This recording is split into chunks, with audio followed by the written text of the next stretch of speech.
Hey guys! Alright, today we're going to talk about Beauty and the Beast. And Beauty and the Beast is a super interesting tale because of how many different versions there are. And how different those versions are. A lot of times when we have different versions of a single tale, they have sort of a lot in common. They're different for different cultures, but they have a lot of the same elements. Beauty and the Beast, however, has some really, really disparate versions, which is kind of cool. And let's look at what's the same, what we do keep through each version, but also how much we can change and still kind of have the same tale.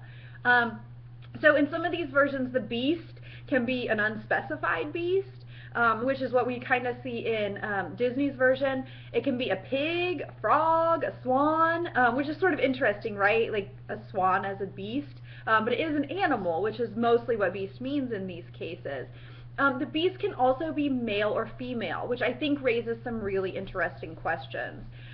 So what I want you to do with these tales is to look carefully at how the gender of the beast changes the story.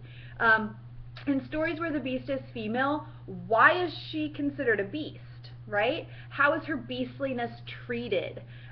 What does she seem to want? What are her desires? What do those around her want? And then how are your answers to those questions different when the beast is male? What are his desires? What are the desires and expectations of those around him? And how is his beastliness treated? What can we learn from these differences? Does the gender of the beast change the basic lesson of the story? How is a beast treated when it's female? How is a beast treated when it's male? What do they want out of this? And how do those differences teach us something? Okay? So that gender issue I think is really interesting with Beauty and the Beast.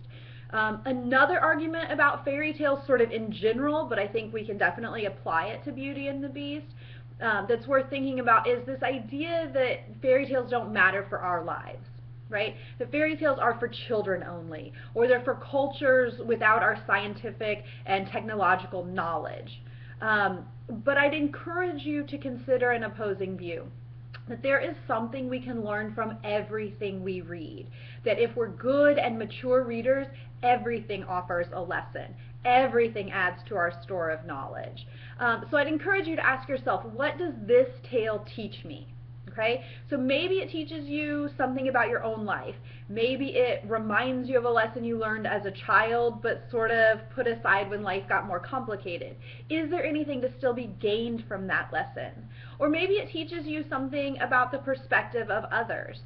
Maybe it helps you learn how to better approach and interact with someone who's different from you, right? Maybe it just reminds you to laugh, which is totally fine for stories, for movies, for poems. And all of these are important. All of these are valuable. Different types of lessons that we learn from these. And sometimes even more valuable is talking and thinking about what you're learning with others.